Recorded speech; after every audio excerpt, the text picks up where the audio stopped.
Hey everybody, I'm Bobby Tinelli with Tech360.tv, and today we are back with a very special camera review. Now this camera I've been eyeing for a number of months.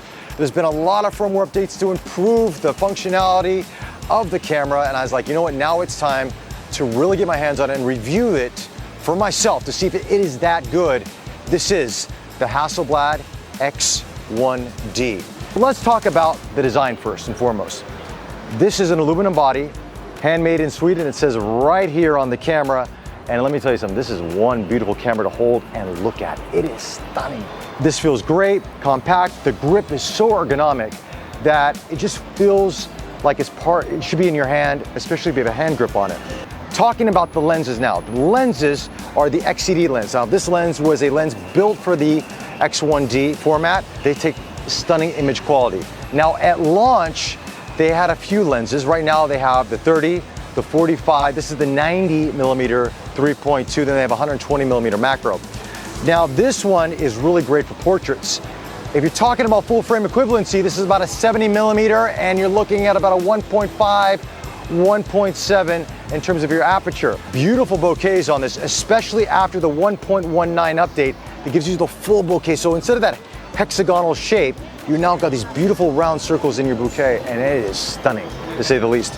But let's talk about really what this camera is about. This is a game changer in terms of medium format. Now, medium format has always been used for studio photography, beautiful landscape, architecture, and so forth, but they've been big cameras, and they're not street photography friendly.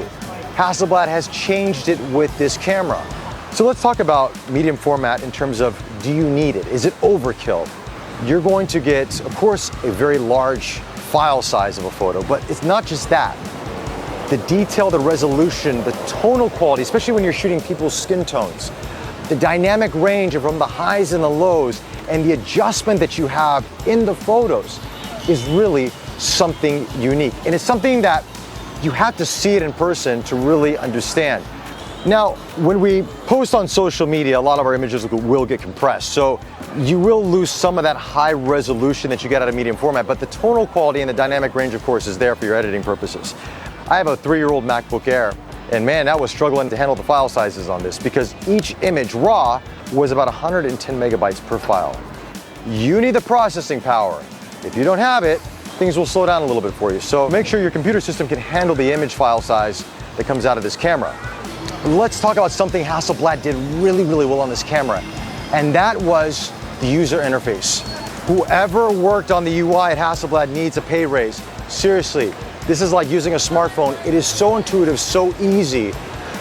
More camera manufacturers should take note from this and adopt this.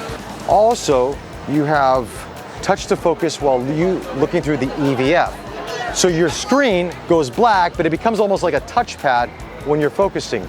It's actually really cool. A feature that I think most cameras should have in the future if you don't have a joystick. What are things about the camera that I don't like?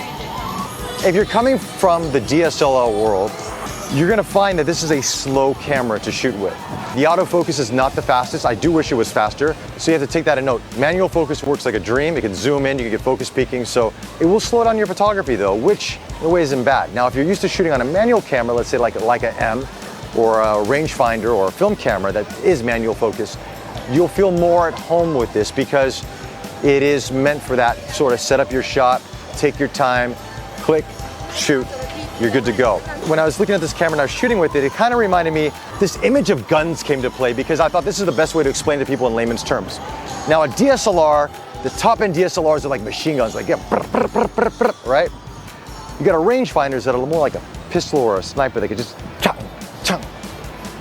but then, this is more like a shotgun or a rocket launcher. You gotta sit there, you point, you get in focus, you click, bam. And when you see that shot that's in focus, look out. The resolution, the detail, the tonal quality, the dynamic range, which makes medium format really stand out amongst full frame, you will see it and you'll go, okay, I get it. Overall, I gotta say that the X1D has really impressed me. I mean, this is my first time shooting with medium format, and I wasn't sure with the, how advanced the sensors have become in full frame and the resolution, the megapixels, how much better medium format could be. And there's definitely a difference. Is it a huge difference to the naked eye? Depends on what you're used to looking at, but I can tell you, dude, taking portraits, which I like to take, in street photography, I do notice a difference in the image quality. I mean, it's breathtaking, especially in RAW. I'm having to do minimal edits for most of my shots. Anyway, that's it on the X1D. Hope you enjoyed this review. Any questions you have on the camera, hit us in the comments below. Don't forget to subscribe to us on YouTube. Follow us on Facebook. I'm Bobby Tonelli. We'll talk to you in the next one. Take care.